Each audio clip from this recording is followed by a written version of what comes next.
के राष्ट्रीय अध्यक्ष जेपी नड्डा के जयपुर दौरे के बीच प्रदेश बीजेपी की नई टीम के ऐलान को लेकर सियासी गलियारों में चर्चा तेज है। लेकिन अब इन चर्चाओं पर प्रदेश अध्यक्ष मदन राठौड़ ने ही विराम लगा दिया है। मदन राठौड़ अहिल्या होलकर की 300वीं जयंती के उपलक्ष्य में आयोजित होने वाले कार्यक्रम की तैयारियों का जायजा लेने एंटरटेनमेंट पैराडाइज पहुंचे। इस कार्यक्रम में बीजेपी के राष्ट्रीय अध्यक्ष जेपी नड्डा बतौर मुख्य वक्ता के रूप में शामिल हुए हैं। वहीं संगठन की नई टीम को लेकर के चर्चा चल रही है।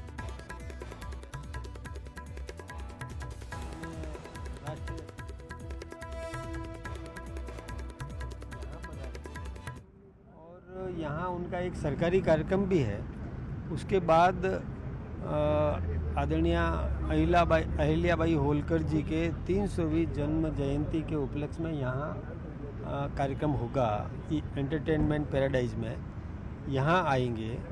यहाँ हमारे कुछ कार्यकर्ता यहाँ बाहर उनका स्वागत भी करेंगे।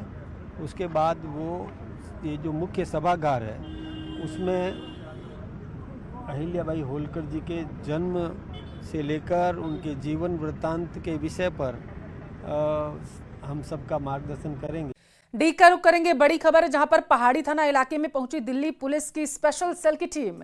पहाड़ी थाना इलाके के गांव गंगोरा में पुलिस की टीम पहुंची हुई है। कासिम के भाई की तलाश में यहां टीम आई है। स्पेशल सेल की टीम गांव में नहीं मिला है कासिम का भाई हसीन। ऐसी जानकारी पहाड़ी थाना पुलिस के साथ गांव गंगोरा में दबिश दी गई थी। दरअसल कासिम से पूछताछ के दौरान बड़े खुलासे हुए थे। पाकिस्तान के लिए जासूसी करने के आरोप में गिरफ्तार हुआ था कासिम। इसके भाई की तलाश करने के लिए टीम यहां पहुंची हुई थी, लेकिन वो मिला नहीं है। ज्यादा जानकारी ले लेते हैं, संवाददाता दीपक हमारे साथ जुड़ चुके हैं। दीपक, टीम पहुंची थी दिल्ली से, वहां पर क्या हुआ जरा बताइए दर्शकों को। देखिए, दिल्ली पुलिस की स्पेशल सेल की जो टीम है वो पहाड़ी थाना इलाके का गांव गंगोरा है, जहां से कासिम को पाकिस्तान के लिए जासूसी करने के आरोप में पकड़ा था, वहां पहुंची। और कासिम के भाई की गिरफ्तारी के लिए ये टीम पहुंची थी, लेकिन कासिम का भाई हसीन गांव में नहीं मिला है। और उसके बाद पहाड़ी थाना पुलिस के साथ में गांव में स्पेशल सेल की टीम द्वारा दबिश दी जा रही है। बताया जा रहा है कि कासिम से जब स्पेशल सेल ने पूछताछ की तो बड़े खुलासे कासिम से की पूछताछ के दौरान हुए। और ये भी सामने आया कि इसकी पूरी जो ये घटनाक्रम था, पाकिस्तान के लिए जासूसी कर रहा था, दानिश के लगातार संपर्क में था, तो इसका भाई का भी जो संलिप्तता है वो सामने आई। और उसी की गिरफ्तारी के लिए स्पेशल सेल की टीम गंगोरा गांव पहुंची, लेकिन कासिम का भाई गांव में नहीं मिला है। जैसे ही कासिम को गिरफ्तार किया गया तो उसका भाई फरार हो गया। दिल्ली में उसका जहां घर है वहां भी तलाश की गई, लेकिन वहां भी नहीं पहुंचा। और अब ऐसे में स्पेशल सेल की जो टीम है वो गांव गंगोरा पहुंची, लेकिन वहां भी आरोपी जो कासिम है उसका भाई नहीं मिला है। और ऐसे में लगातार अब पहाड़ी थाने पर जो स्पेशल सेल की टीम है वो पहाड़ी थानाधिकारी सीओ है, उनके साथ में जो इस पूरे मामले को लेकर के चर्चा है वो की जा रही है। जी, टीम किस समय कार्रवाई करने के लिए वहां पर पहुंची हुई थी और कितनी संख्या में टीम में लोग शामिल थे, जरा बताइए। देखिए, टीम में 10 से 15 लोग शामिल हैं और 2 बार गांव में आज ये पूरी टीम पहुंची है, लेकिन दोनों ही बार कासिम के घर पर कोई नहीं मिला। पूरी तरह से सन्नाटा पसरा हुआ है और आसपास के जो लोग हैं वो कुछ भी बोलने के लिए तैयार नहीं है। और ऐसे में टीम को वापस आना पड़ा। फिलहाल पहाड़ी थाने पर कैंप किए हुए टीम है और वहां थाना अधिकारी सहित जो अन्य अधिकारी है पुलिस के, उनके साथ में चर्चा की जा रही है कि किस तरह कासिम के भाई को पकड़ा जाए और उससे पूछताछ की जाए। जी, तो कासिम से पूछताछ में और क्या अन्य खुलासे हुए हैं? देखिए, कासिम से पूछताछ में सबसे बड़ा खुलासा तो ये हुआ है कि कासिम को ये जिम्मेदारी दी गई थी कि वो भारत में किस तरह का आर्मी का इंस्टॉलेशन है उसकी खुफिया जानकारी पाकिस्तान के जो आईएसआई के एजेंट थे, पाकिस्तान एम्बेसडर दानिश, उनको उपलब्ध कराए। और उसके बाद वो जानकारी किस तरह से पाकिस्तान में जो आईएसआई के बड़े लीडर है उनको पहुंचे, इसको लेकर के लगातार ये काम कासिम कर रहा था। ये इनपुट सबसे बड़ा इनपुट जो है ये सामने आया है। और अभी कासिम से पूछताछ के दौरान बड़े खुलासे हुए हैं कि वो पाकिस्तान गया था। पाकिस्तान में उसको आईएसआई के जो लीडर है उन्होंने ट्रेनिंग दी थी बाकायदा कि किस तरह आपको भारत में रहकर के खुफिया जानकारी एकत्रित करनी है और किस तरह से पूरा काम करना है। उसके लिए इसको ट्रेंड किया गया था। करीब 50 दिन से अधिक ये पाकिस्तान में रहा और वहां पूरी तरह से इसने ये ट्रेनिंग ली थी। और उसके बाद भारत में आकर के किस तरह से काम कर रहा था, जासूसी कर रहा था, तो वो पूरी जो पूछताछ के दौरान बड़े खुलासे हुए और अभी भी लगातार उससे जो पूछताछ है वो की जा रही है। और पूछताछ के दौरान ही ये भी सामने आया कि जो कासिम का भाई है वो भी इस पूरे मामले में उसकी संलिप्तता सामने आई और उसी के आधार पर साइबर सेल की जो टीम है वो कासिम के भाई दीपक, जरा ये बताइए दर्शकों को कि टीम अभी वहां से निकल चुकी है या फिर अन्य स्थानों पर दबिश दी जाएगी? सूत्रों के हवाले से कुछ पता चला आपको? देखिए, सूत्रों के हवाले से बड़ी जानकारी ये मिल रही है कि जो साइबर सेल की टीम है वो अभी पहाड़ी थाने पर कैंप करे हुए है। जैसे जैसे साइबर सेल की टीम को इनपुट मिल रहा है उसके आधार पर दबिश दी जा रही है। 2 बार अभी साइबर सेल की टीम, जो स्पेशल सेल की टीम है, वो गंगोरा गांव जाकर के आई है और अब जैसे ही उनको दूसरा कोई इनपुट मिलेगा वहां दबिश दी जाएगी। पहाड़ी थाना पुलिस को साथ लेकर के ये पूरी कार्रवाई की जा रही है। फिलहाल जो स्पेशल सेल की टीम है वो पहाड़ी थाने पर कैंप करे हुए। जी, क्या लगता है इसकी कोई अन्य साथी भी हो सकते हैं क्या? देखिए, ये जो कासिम है, कासिम के साथ में बहुत सारे लोग इस पूरे इसमें जासूसी के षड्यंत्र में जुड़े हुए थे और कौन कौन लोग थे, अभी जैसे कासिम के भाई का नाम सामने आया और इसके परिवार के कौन कौन लोग थे। दीपक, बहुत शुक्रिया आपका महत्वपूर्ण जानकारी साझा करने के लिए। खबरों में आगे बढ़ेंगे। राष्ट्रीय अध्यक्ष जेपी नड्डा के जयपुर दौरे के बीच प्रदेश बीजेपी की नई टीम के ऐलान को लेकर सियासी गलियारों में चर्चा तेज है, लेकिन अब इन चर्चाओं पर प्रदेश अध्यक्ष मदन राठौड़ ने ही विराम लगा दिया है। मदन राठौड़ अहिल्या होलकर की 300वीं जयंती के उपलक्ष्य में आयोजित होने वाले कार्यक्रम की तैयारियों का जायजा लेने एंटरटेनमेंट पैराडाइज पहुंचे। इस कार्यक्रम में बीजेपी के राष्ट्रीय अध्यक्ष जेपी नड्डा बतौर मुख्य वक्ता के रूप में शामिल हुए हैं। वहीं संगठन की नई टीम को लेकर के चर्चा चल रही है।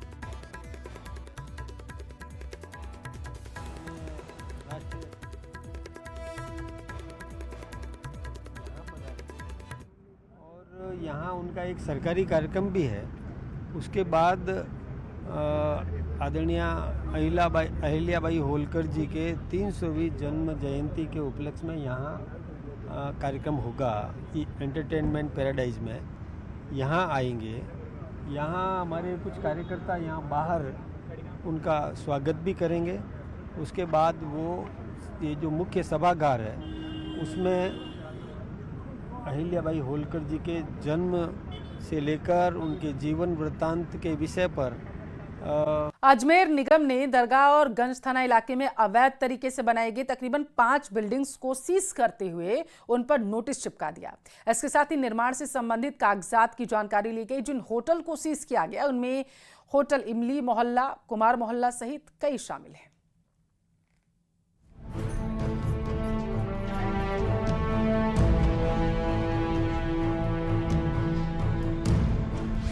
अवैध निर्माण पर नगर निगम का एक्शन।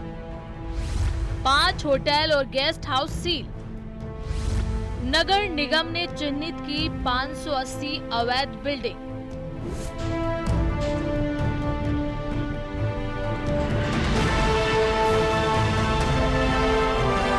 अजमेर नगर निगम की ओर से आज आवासीय नक्शे पर जो व्यावसायिक निर्माण है उसको लेकर लगातार कार्रवाई को अंजाम दिया जा रहा है। अजमेर नगर निगम की ओर से दरगाह बाजार और गंज इलाके में इस कार्रवाई को अंजाम दिया गया है। आप देखेंगे भारी पुलिस जाब्ते के बीच जो है ये सीजिंग की कार्रवाई यहाँ पर चल रही है और नोटिस यहाँ पर जो है सभी को जो है दुकानों पर चस्पा किए जा रहे हैं। अजमेर में पिछले दिनों डिग्गी बाजार इलाके के 5 मंजिला होटल में हुए अग्निकांड के बाद प्रशासन पर कई सवाल उठे, जिससे सबक लेते हुए नगर निगम ने अजमेर की तंग गलियों में अवैध तरीके से बनाए गए होटल और गेस्ट हाउस पर कार्रवाई करते हुए 5 ऐसी बिल्डिंगों को सीज किया है जिन्हें या तो अवैध तरीके से बनाया गया या फिर बनाते वक्त नियमों का पूरी तरह से पालन नहीं किया गया। अजमेर की बात करें तो अजमेर के इस इलाके में 580 बिल्डिंगें ऐसी चिन्हित की गई हैं जिन पर जो है कार्रवाई यहाँ पर की जानी है। तो अभी आज की बात करें तो 5 बिल्डिंग ऐसी हैं जिन्हें सीज किया गया है और इसी तरह से ये जो कार्रवाई है वो लगातार यहाँ पर जारी रखी जाएगी। तो यहाँ पर जो है नगर निगम के उपायुक्त है कीर्ति कुमावत जी वो मौजूद हैं। वो सभी से समझाइश कर रहे हैं कि जो नियम विरुद्ध बिल्डिंगें हैं जो आवासीय को यहाँ पर व्यवसाय किया है उनको लेकर जो है कार्रवाई यहाँ पर की जा रही है। इसके अलावा जो अनैतिक रूप से बना दी गई हैं, जो गलत रूप से बना दी गई हैं, उन पर यह जो कार्रवाई है वो जारी है। आप देखेंगे जो है बिल्डिंगों को जो बन रही है या फिर जो बन गई है, जो अवैध रूप से बनाई गई है, उनको अंदर यहाँ पर चिन्हित किया जा रहा है और उसके बाद नोटिस जो है यहाँ पर चस्पा करने के साथ सीजिंग की कार्रवाई है। शुक्रवार सुबह अजमेर नगर निगम उपायुक्त कीर्ति कुमावत के नेतृत्व में कार्रवाई को अंजाम दिया गया। इस दौरान सुरक्षा के मद्देनजर सुरक्षा कर्मी तैनात किए गए। नगर निगम ने 580 ऐसी बिल्डिंग्स को चिन्हित किया है जिन्हें नियमों के खिलाफ बनाया गया है। ऐसी बिल्डिंग्स के खिलाफ आने वाले दिनों में कार्रवाई के संकेत दिए गए हैं।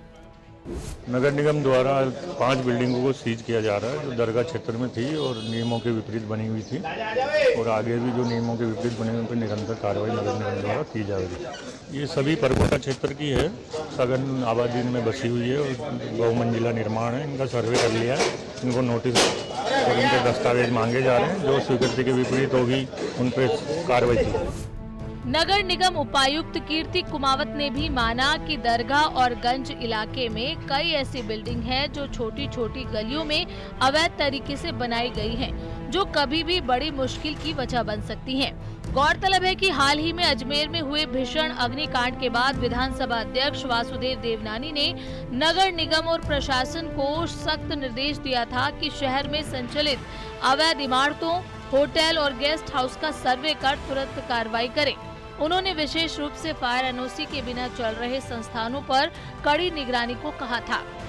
जो भी उनके according to paper, fire NOC, जो भी उनका लोड, बहुत सारे क्राइटेरिया हमने चिन्हित किए, उसके अकॉर्डिंग हमने सर्वे किया। लगभग 600 के करीब हमने बिल्डिंगें चिन्हित की है, 350 को नोटिस भी दिया और हम निरंतर कार्रवाई करेंगे।